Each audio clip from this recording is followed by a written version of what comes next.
नमस्कार, आज़ाद संवाद मीडिया में आपका स्वागत है। खबरों के विश्लेषण के साथ मैं रमेश पटेल। आज दो खबरों का विश्लेषण करेंगे। पहला खबर है संभल के पीड़ितों से अंततः राहुल गांधी ने की मुलाकात। दूसरा खबर है ईवीएम पर बढ़ता विरोध। लोकसभा में विपक्ष के नेता राहुल गांधी ने उत्तर प्रदेश के संभल हिंसा में मारे गए 4 युवकों के परिजनों से दिल्ली में मुलाकात की। यह मुलाकात सोनिया गांधी के आवास पर हुई। कांग्रेस पार्टी ने सोशल मीडिया पर लिखा, संभल हिंसा भारतीय जनता पार्टी के नफरती राजनीति का दुष्परिणाम है और यह शांतिपूर्ण समाज के लिए घातक है। हमें साथ मिलकर इस हिंसा और नफरती मानसिकता का मोहब्बत और भाईचारे से हराना होगा। हम सभी पीड़ितों के साथ हैं और न्याय की लड़ाई लड़ते रहेंगे। उत्तर प्रदेश के संभल हिंसा में मारे गए युवकों के परिजनों से मिलने के लिए राहुल गांधी ने 4 दिसंबर को दिल्ली से संभल के लिए निकले थे। उत्तर प्रदेश सरकार और प्रशासन ने गाजियाबाद में रोक दिया और कहा संभल में 10 दिसंबर तक धारा 163 लागू है। राहुल गांधी ने 3 घंटे तक यूपी बॉर्डर पर संभल जाने के लिए इंतजार किया और डटे रहे। अंततः जाने की परमिशन नहीं मिला, जबकि विपक्ष के नेता को देश में कहीं भी जाने के लिए पूरी स्वतंत्रता संविधान के अनुसार है, लेकिन विपक्ष के नेता को रोक दिया गया।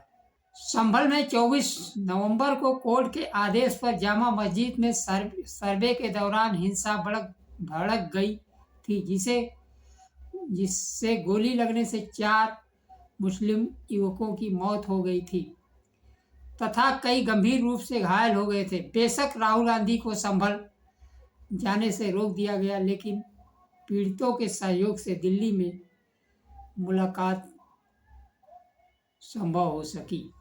उत्तर प्रदेश के सरकार विपक्ष के किसी नेता को मिलने के लिए संभल जाने पर रोक लगाई थी। समाजवादी पार्टी के राष्ट्रीय अध्यक्ष अखिलेश यादव भी संभल जाना चाहते थे, लेकिन उनको भी जाने से रोक दिया गया। समाजवादी पार्टी के प्रतिनिधि मंडल को भी संभल नहीं जाने दिया गया।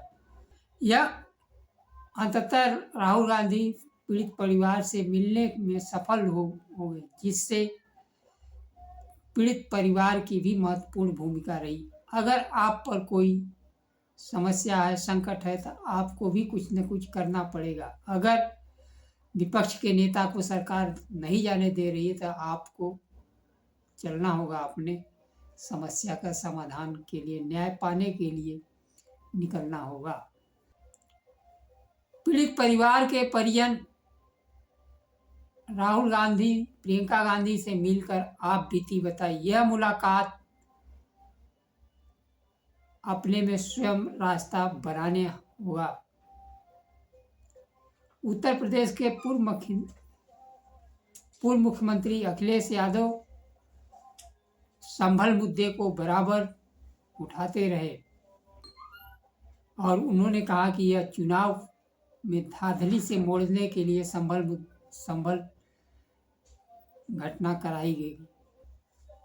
आज देश धीरे धीरे नफरत की तरफ बढ़ता जा रहा है। दलित, पिछड़े, अल्पसंख्यक संविधान में विश्वास रखते हुए किसी भी प्रकार की हिंसा में शामिल ना हुए। शिक्षा, रोजगार, आरक्षण और संविधान बचाने के लिए मिलकर प्रयास करना होगा और लड़ाई लड़नी होगी। संविधान के दायरे में रहते हुए भी अपनी लड़ाई लड़नी होगी। जाति जनगणना की मांग, जिससे यह पता चल सके कि कौन किसका खा रहा है। लेकिन आज चुनाव आयोग की विश्वसनीयता खतरे में है। संविधान के माध्यम से, आप वोट के माध्यम से अगर किसी का हक मारा जा रहा है तो वो दलित, पिछड़े, अल्पसंख्यक हैं। दूसरी खबर है ईवीएम पर बढ़ता विवाद। महाराष्ट्र के विधानसभा चुनाव के बाद ईवीएम का विरोध बढ़ता जा रहा है।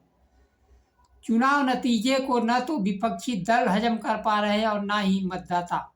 विपक्ष के विरोध के बीच महाराष्ट्र के गांव ईवीएम के खिलाफ प्रस्ताव पास कर रहे हैं। मारकरवाड़ी गांव में मतदान की व्यवस्था भी कर ली गई थी, जिसे प्रशासन ने कर्फ्यू और एफआईआर लगाकर मतदान करने से रोक दिया गया। अब सतारा जिले में कोलेवाड़ी गांव में भविष्य में सभी मतदान मत पत्र से कराने का प्रस्ताव पास किया गया। महाराष्ट्र में ईवीएम के खिलाफ लड़ाई ग्राम सभाओं तक फैल गया है। मारकरवाड़ी गांव से चली हवा को गति देने के लिए वरिष्ठ नेता शरद पवार ने मारकरवाड़ी गांव पहुंचे थे। इंडिया गठबंधन की बैठक शरद पवार की अध्यक्षता में हुई, जिसमें निर्णय हुआ कि विपक्षी गठबंधन ईवीएम के खिलाफ उच्चतम न्यायालय में अपील करेगा। कांग्रेस पार्टी के प्रदेश अध्यक्ष नाना पटोले ने कहा कि विरोध की शुरुआत मारकरवाड़ी गांव से हुई। घटना के बाद हुई चुनाव आयोग ने गड़बड़झाला किया है। जवाब मांगा गया तो चुनाव आयोग ने वेबसाइट से डाटा ही डिलीट कर दिया। रात के अंधेरे में लोकतंत्र खत्म करना पाप है। विपक्षी गठबंधन के विधायक पहले दिन विरोध स्वरूप विधानसभा का सदस्यता की शपथ लेने से इनकार कर दिया। आदित्य ठाकरे ने कहा, जब इतना बड़ा बहुमत मिला हो तो प्रदेश में जश्न का माहौल होना चाहिए। ऐसा माहौल कहीं नहीं है। अब सवाल उठता है कि जो जनादेश मिला है जनता का है या ईवीएम का या चुनाव आयोग का। चुनाव आयोग का दुरुपयोग करते हुए जनादेश मिला है। हम शपथ नहीं ले रहे हैं और मतपत्र से पूर्ण मतदान की मांग कर रहे हैं। पत्र से पुनर्मतदान की मांग की है और कहा लोगों के मन में जो संदेह है उसको संज्ञान में ले रहे हैं।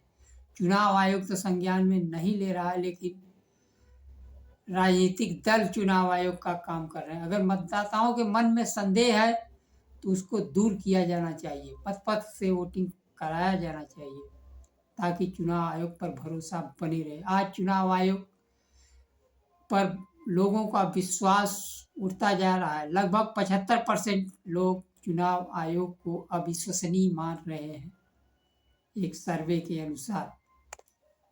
पूरी चुनाव प्रक्रिया को संदेह के घेरे में रख रहा है। मतदाता को यह समझ में नहीं आ रहा कि हमारा वोट कहाँ जा रहा है। मतदान के बाद मत प्रतिशत टुकड़ों में चुनाव आयोग बढ़ा रहा है। महीने में महाराष्ट्र में 47 लाख वोटर बढ़े। इन सभी प्रक्रिया में चुनाव आयोग को जवाब न देना संदेह पैदा करता है। 280 विधानसभा सीटों पर 288 में से केवल 8 सीटों पर मतगणना सही हुआ। 280 सीटों पर मत या तो कम गिने गए या अधिक गिने गए। यह कम कैसे हुए, अधिक कैसे हुए, पूरी प्रक्रिया ही संदेह के घेरे में है। चुनाव आयोग मतदाता ईवीएम की वजह से पहले दलितों पिछड़ों का वोट मतपत्र लूट लिया जाता था। आज ईवीएम के माध्यम से वही काम हो रहा। आज सबसे अधिक मतदाता का अविश्वास बना है तो वो दलित पिछड़े अल्पसंख्यक है कि हम वोट दे रहे हैं और जा कहाँ रहा है। देश की संविधान निर्माण प्रक्रिया में सबको बराबर का हक दिया गया, सबको एक मत का अधिकार दिया गया, लेकिन चुनाव आयोग अपनी विश्वसनीयता खोते हुए उस मत की रक्षा नहीं कर पा रहा है। इसके लिए आज जरूरत है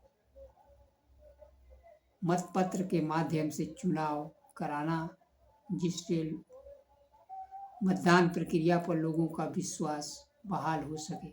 नमस्कार। जय संविधान।